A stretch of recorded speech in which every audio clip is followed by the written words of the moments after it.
Hi there, in this video we're going to learn about the Pythagorean Theorem. So what is this used for? Why do we use it?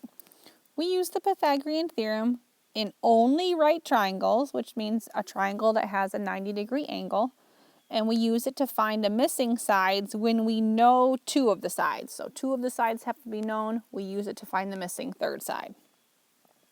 So what does the Pythagorean Theorem say? It says that a squared plus b squared equals c squared. So you might want to know, well, what are a, b, and c? So in our triangle, we have three sides. And in our right triangle, I have my right angle, which is here.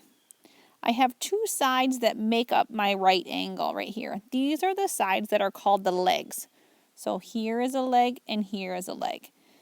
The third side, this guy right here, is called the hypotenuse. The hypotenuse is across from the 90 degrees, and it will always be the largest side in your triangle. So if you're looking at a triangle, because they can turn them around in all shapes and sizes and different orientations, to find the hypotenuse, always look for the right angle, which is going to be marked by this square, and go across from it, and that will give you the hypotenuse. And remember, the sides that make the right angle are the legs.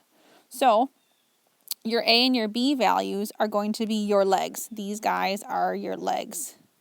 And it doesn't matter if the top, which one is A and B. This one could be B and this one could be A. It doesn't matter as long as you write the legs in the important spots where the legs go. And then you have to make sure that you write the hypotenuse as the C value. So this guy is the hypotenuse. Okay, so remember, this is only for right triangles. So I got a couple examples for you. We're going to find x, and this time we're going to round our answers to the nearest hundredth. So I'm going to start off by writing my formula. A squared plus b squared equals c squared. And I'm going to write out my skeleton. Now, when I do Pythagorean Theorem, I always want to make sure I first identify which side represents the hypotenuse. Is it 12? Is it 10? Or is it x? Which side is across from the 90 degrees? Here's my 90 degrees, so I go across from it, and I find that this is my c value, which is going to be x. So I put that in my formula. Here's x. And then over where my legs go, here and here, again, I can write the 12 or the 10 first. It doesn't matter. So I'm going to pick 12 first and then 10. Okay, I'm going to draw a line down the middle. So whatever I do to one side, I do to the other side. Oops, and I don't know why I wrote that as a C. Okay, so 12 squared I know is 144. 10 squared is 100. Is equal to x squared. Now I have to combine together my like terms on this side first. So 144 plus 100 is 244 equals x squared. Now I have to get x on this side by itself, means I have to somehow get rid of the squared. So what undoes a squared? What cancels out a squared? Have you ever heard of square root?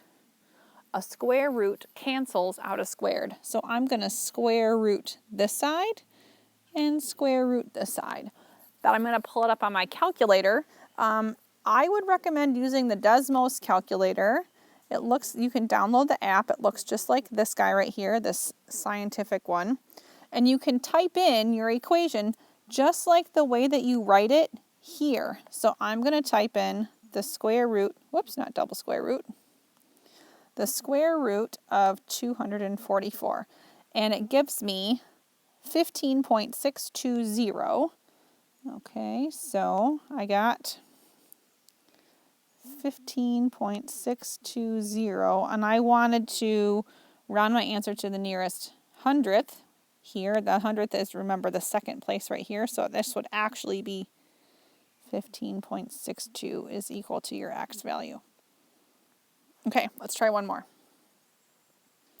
Here I want you to find x. Again, round to the nearest hundredth. Oops, I forgot to write an x in here. It goes here.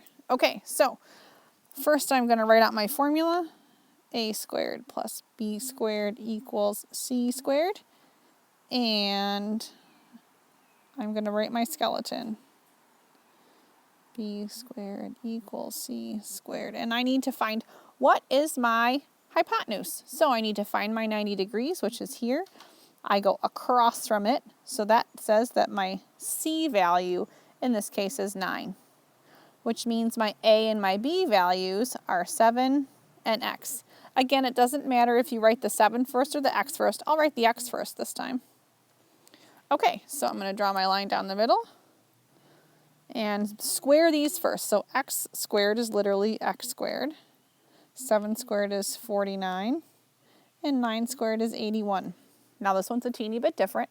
I have to get X squared on the side by itself. I have extra step. I have to first move this positive 49. So the opposite of positive 49 is negative 49. Okay, and if you need to use a calculator, you're more than welcome to. I'm just going to pull up this other one because I have to square root eventually. So we'll just use the calculator the whole time. I want to know what's 81 minus 49 gives me 32. So I have X, this cancels out, so I get X squared is equal to 32.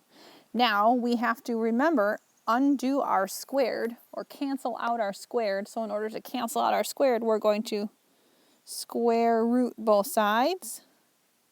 So I end up with X is equal to, I'm going to type in the square root of 32, and I get 5.656. I want to round my answer to the nearest hundredth.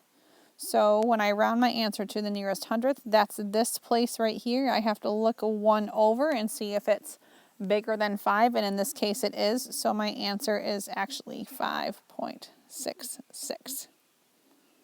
Okay, let me know if you have any questions. Good luck.